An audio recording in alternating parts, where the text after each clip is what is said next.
This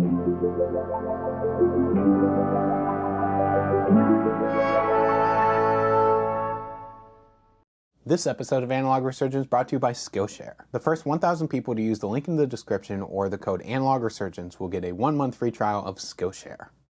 I've been doing this channel for about 3.5 years now. Haven't really talked about CineStill. Let's talk about CineStill. If you frequent the world of film photography, then you're probably at least a little bit aware of CineStill. And today I want to talk about CineStill in general, but mostly focus on their 800T color negative film, something that has become very, very popular for film shooters. CineStill started as a project by Brandon and Brian Wright, brothers who love two things: shooting stills with motion picture film and using fake film borders on their awful looking Instagram pictures in the early 2010s. It happened to the best of us. In 2012, they started taking rolls of Kodak cinema film and rolling them down for the convenient use in 35mm still cameras. They made these rolls widely available in 2013, and thus CineStill was born. In the past, other companies have taken motion picture film and rolled them down for use in still cameras, but CineStill takes these film stocks produced by Kodak and offers them without the anti-halation remjet backing. Remjet is a carbon backing on Vision 3 color negative motion picture film stocks that prevents halation and scratching when moving through motion picture cameras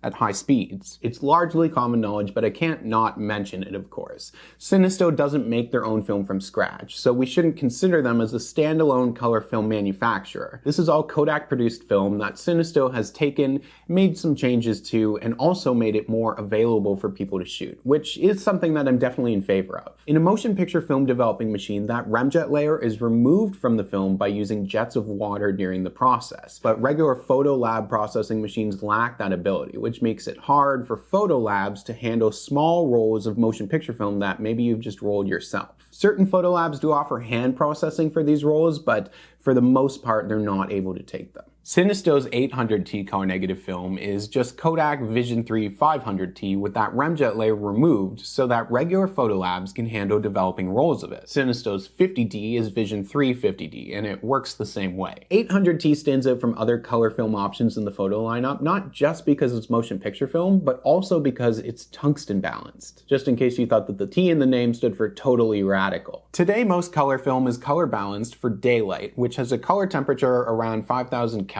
Portra, Superia, Ultramax, slide films like Velvia and Provia, all of that is best suited for daylight shooting or for use with a flash. Tungsten film is less prevalent now. There used to be more of it, but it's mostly been discontinued, and is usually intended for use under studio lighting or with a proper warming filter when you're outside. Tungsten light has a warmer color temperature of 2400 Kelvin. If you shoot tungsten film outside without an orange filter, your results usually have a bluish or greenish color cast to them. CineStill 800's big appeal for a lot of people, though, is that it's marketed as an 800 ISO color negative film, which is something that we don't really have a lot of these days. We have Lomo 800 and Portra 800, as well as a Kodak disposable 800 ISO camera, which is probably the same as the Lomography 800 film, but CineStill 800 again is just a repackaged version of Vision 3 500, so the native ISO of this film isn't quite 800. We're able to easily get away with shooting this as an 800 ISO film because the Vision 3 film stocks are so flexible. And we're also cross-processing this film by developing the CineStill stuff in photochemicals as opposed to motion picture developing chemicals. Motion picture color negative film uses a chemical process called ECN2, whereas photocolor film uses the C41 process. They're both very similar processes, but ECN2 is designed to produce a negative with lower gamma and just an overall flatter look in comparison to C41 developed negatives. Processing CineStill in C41 produces a more saturated film that's higher in contrast than you would get with regular Vision 3 stuff in its standard process. This does seem to act as a bit of a push by developing it in C41, so we end up with something that can be easily shot and marketed as an 800 ISO film. Let's take a look at some of my own personal examples. I want to share some of my own thoughts on this stuff, of course, but for the most part I want to focus on the details of what it is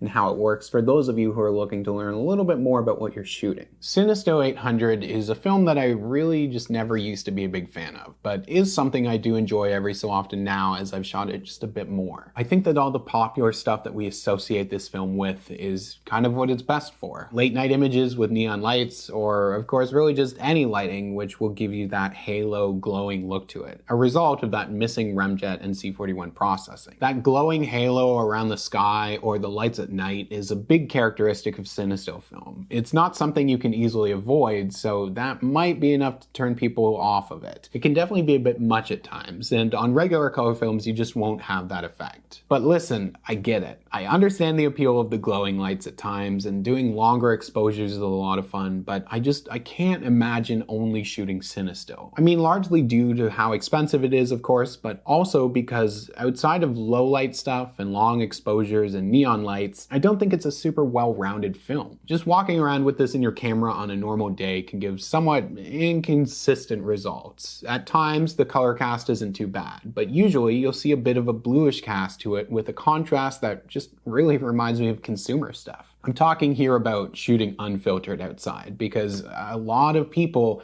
are just picking this up, throwing it in their camera, and just shooting it as is. I do honestly recommend Lomography's 800 ISO color film if you can get your hands on some, because it's saturated and contrasty, but it's also just a little bit more natural looking. You can reduce that color cast by using an 85B orange filter outside under regular midday sunlight. But with the removed halation layer and the C41 processing, CineStill 800 still seems to just maintain a bit of a bluish look to it. So sticking to lower light and indoor stuff will play to its strengths over walking around on a sunny day with it. I really like these shots of Renee outside in the winter at night against some different lights. Just how everything looks, how well it does function in low light, and especially with how the skin tone looks. Most of this stuff I believe was shot around 1/30th at f4 or even 2.8, and I was really happy with how it does turn out when you just rate it as an 800 ISO film. But stuff outside in a more general setting like here in the later afternoon and into the evening just isn't anything special. Indoors though, under lights closer to tungsten, this does look okay. It's still got a bit of a color cast because these aren't super accurate tungsten bulbs, but yeah, if you want a higher ISO film for lower light inside, then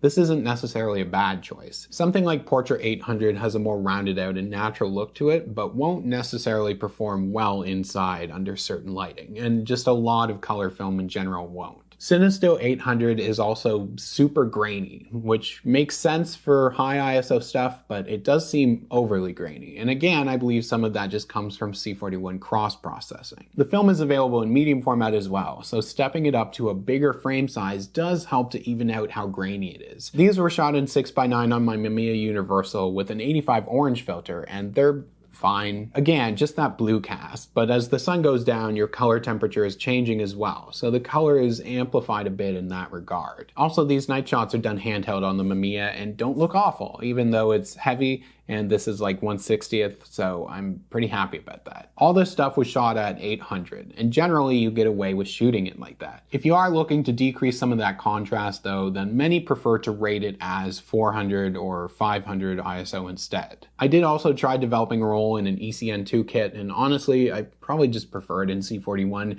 There's not too much of a reason to do it in ECN2 because that's kind of going out of your way to do so. There's not a big difference because the remjet has still been removed before shooting, so you're still getting like the halo kind of effect. And overall, the ECN2 results are a little more flatter and subdued. You can also push CineStill 800 as well. I haven't done any, but it's part of kind of CineStill's marketing around that film is that you can push it to like 16 or 3200 ISO in the developing process. You're gonna have to go elsewhere to find samples of that. It shouldn't be too hard because again, how popular this film is, but really you're just gonna get like increased contrast and higher grain the higher and higher you go, and increased kind of like color shift stuff to it, so just be aware of that. CineStill, and specifically the 800 film, is crazy popular and also pretty expensive.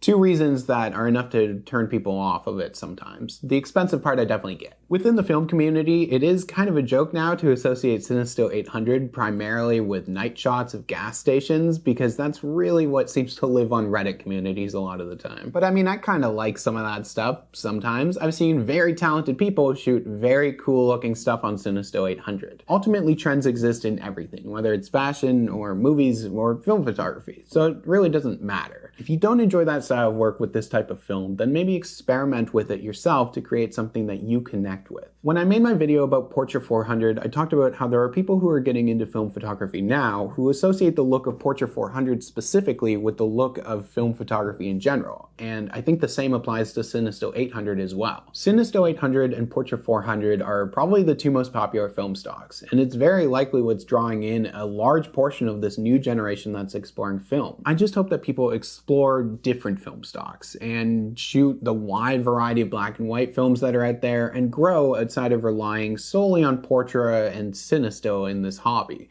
You're gonna go broke if you don't. In April of 2013, the Wright brothers, no, not them, Brian and Brandon, they were selling CineStill on Etsy for $40 American for a 5-pack, which is like $8 a roll. Today, it'll run you around $15 American per roll, so it's pricey. But really at this point, all color film is pricey. Many have adopted rolling their own Vision 3 film or buying small rolls of Vision 3 and developing it themselves at home, which involves removing the remjet in the process. This can allow for the opportunity to explore these color stocks without the price tag attached to CineStill, as well as exploring the ones CineStill doesn't use, which is 250D and 200T. It can be a lot of work though, and actually next week I'm going to be covering ECN2 developing at home for still film for those of you who are interested in that. It's also worth noting that CineStill used to have a bunch of problems. I was working in a photo lab in 2017, and when we saw CineStill come through, it wasn't uncommon to see rolls with this kind of damage on it. It seems to be a result of whatever process was involved with removing the remjet, because it looks like water damage. CineStill urges you to shoot their film before the expiration date on the box to avoid any problems, but I can't believe that this is an expired film thing. It sucks, and it also wasn't something that would encourage me to shoot this stuff more at the time. I believe back then though, CineStill would get the film in large amounts from Kodak and remove the remjet themselves. Older rolls of CineStill have regular Eastman edge coating on them that you see on all cinema film, but new rolls of CineStill have their own edge coating, which means I think they're at a point now where probably Kodak is just making them custom versions of the Vision 3 stock without remjet at all. Oh, and back in 2020, they released a bunch of rolls of 120 film that were reversed. So instead of the proper emulsion side facing out,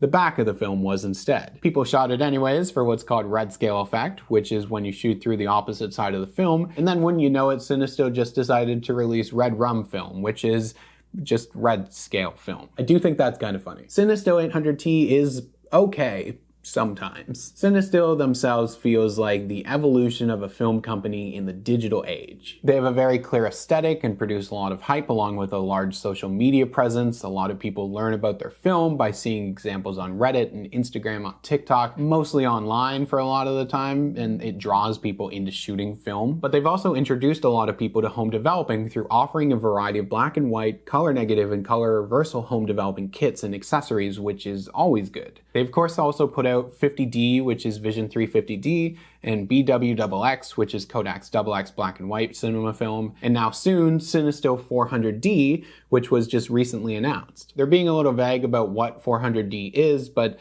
ultimately it's still Kodak film of some creation in the end. But new options and new film releases of anything, I guess at this point, is always just kind of exciting to see and see the community get really excited about stuff. It's hard to talk about CineStill 800 because I feel like it's all been said and I personally see so much of it. But I do think that if you pick it up and you kind of remember what it is and play to its strengths and the characteristics that it has, then it's definitely worth exploring at least once.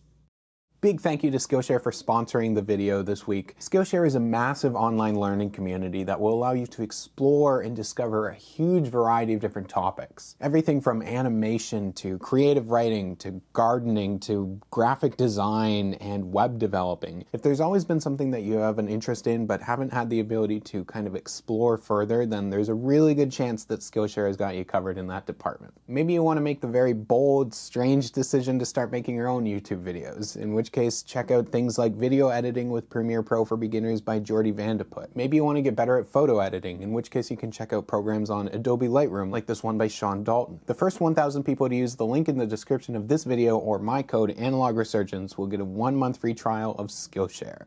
Thank you so much for checking this out. You can find information down in the description below for if you have no idea where to buy CineStill. At the time I'm making this video, it's out of stock on their website, but maybe you can find it somewhere else, or it'll just be back in stock by the time this goes up. You can also support the channel by picking up some merch or also supporting the Patreon. You can find out that in the description below as well. Or if you're not able to do any of that, then just, like and comment and subscribe. You know it. Anyways, I'll see you all soon.